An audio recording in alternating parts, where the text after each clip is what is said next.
வணக்கம் நண்பர்களே, நான் உங்கள்கிட்ட ஒரு விஷயத்தை ஷேர் பண்ணலான் இருக்கேன். நம்ம இந்தியாவில் ரயில் பயணங்களை தவிர்க்கவே முடியாது. மிடில் கிளாஸ் பீப்புளாக இருந்தாலும் சரி, ஹை கிளாஸ் பீப்புளாக இருந்தாலும் சரி, எல்லா நேரமும் நம்ம ஃப்ளைட்டில் ஒரு இடத்துல இருந்து மற்றொரு இடத்துக்கு போக முடியாது.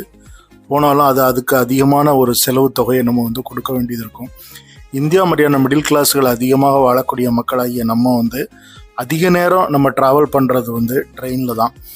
லோக்கல் ட்ரெயின்லேயும் இருக்குது, பெரிய லாங் ட்ரைம்லேயும் இருக்குது. ஸோ இந்த ட்ராவல் பண்ணும்போது நமக்கு சாப்பிடக்கூடிய பொருட்கள்லாம் ரொம்பவே அட்ராசிட்டியாக இருக்குது.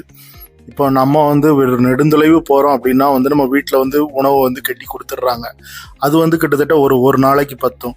அதுக்கு அடுத்தால கண்டிப்பாக நம்ம ட்ரெயினில் உள்ள விற்கக்கூடிய அந்த பொருட்களை நம்ம வாங்கி தான் சாப்பிட்டு தான் ஆகணும். ஸோ இப்போ தண்ணி கூட நம்ம விலை கொடுத்து தான் வாங்கணும். ஸோ இப்போ 1990 80களில் இருந்த ட்ரெயினில் விற்கக்கூடிய பொருள்களுக்கும் இன்னைக்கு ட்ரெயின் உள்ளே வச்சு நடத்தக்கூடிய அந்த கேண்டீன்களுக்கும் ரொம்பவே வித்தியாசம் இருக்குது. அப்போல்லாம் கொஞ்சமாவது மனிதாபிமானத்தோட நம்ம காசு வாங்குகிறோம், நம்ம நல்ல உணவை கொடுப்போம்னு சொல்லி கொடுத்தாங்க. இன்னைக்கு அப்படியான ஒரு சூழ்நிலையே இல்லை. ஸோ அதனால தான் என்ன ஆகுதுன்னா, நம்ம ஒரு லாங் ட்ராவல் டெல்லியிலேருந்து சென்னை போகிறோம் அப்படின்னா கிட்டத்தட்ட 2.25 நாள் ஆகுது. 2.25 நாளில் ஒரு அரை நாள் ஒரு நாள் நம்மளுடைய வீட்டு சாப்பாடை நம்ம யூஸ் பண்ண முடியும். மற்ற நாள் நம்ம வேற எங்கேயாவது தான் சாப்பிட்டாகணும். சரி, அப்போ ஏதாவது ஒரு ஸ்டேஷனில் இறங்கி நம்ம சாப்பிட்றலாம். அப்போ பக்கத்தில் விசாரிக்கும் போது எந்த ஸ்டேஷனில் கொஞ்சம் நேரம் நிற்கும், ஒரு அரை மணி நேரம் நிற்கும் நம்ம கேட்டு விசாரித்து அந்த ஸ்டேஷனில் வாங்குகிறோம். சில நேரம் அது நல்லாயிருக்கும். அப்படி தான் நான் ஒரு நாள் ஒரு ஸ்டேஷனில் நின்றுக்கிட்டு இருந்தேன். அப்போது எனக்கு சாப்பிடக்கூடிய ஒரு டைம் வந்துருச்சு. நான் அப்போ ஒருத்தவன் திடீர்னு ஓடி வந்தான்.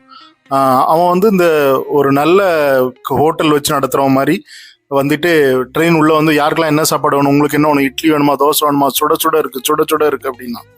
சரிப்பா, இப்போ நீ கொடுப்பா, ஒரு 50 ரூபா கேட்டான், கொடுத்தேன். உடனே ஒரு 2-3 இட்லியை என் கையில் ஒரு பார்சலில் தந்துட்டு ஓடி போயிட்டான். நான் திறந்த அந்த இட்லியை பார்த்தேன், காஞ்சி கருவாடாகி போய் அதுக்கு சட்னி கிடையாது, ஒன்றும் கிடையாது, வெறும் சாம்பார், தண்ணி சாம்பாரை கொடுத்து முறையில் வீசிட்டு போயிட்டான். ஸோ இந்த மாதிரி தான் ஸ்கேம் கூட நடக்குது நிறையா. ரயில்வேல நம்ம சாப்பிடும்போது இந்த ஸ்கேமும் நிறைய இருக்குது. ஸோ இந்த மாதிரி நிறைய பேருக்கு நிறைய அனுபவம் இருந்துக்கிட்டு தான் இருக்குது இந்தியாவில். அது யாருமே வெளியில் சொல்லவும் முடியாது, இந்த மாதிரி வீடியோ போடவும் முடியாது. அப்படி தான் வாழ்ந்துக்கிட்டு இருக்கோம். ஸோ இதுக்கெல்லாம் ஒரு முடிவு என்ன அப்படின்னா, இப்போ நிறைய இடங்கள்ல ஆன்லைன் ஃபுட்டு ஓரளவு, அதுவும் கிட்டத்தட்ட சில நேரம் டெலிவரி அன்சக்ஸஸ் ஆயிடுது. மற்றபடி ஓரளவு சக்ஸஸாக அவங்க அந்தந்த ட்ரெயின்லேயே உள்ளேயே சாப்பாடு கொடுக்குறாங்க.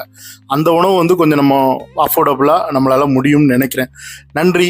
வீடியோ பிடிச்சிருந்தா லைக் பண்ணுங்கள், ஷேர் பண்ணுங்கள், சப்ஸ்கிரைப் பண்ணுங்கள். மீண்டும் அடுத்த வீடியோவில் சந்திக்கிறேன்.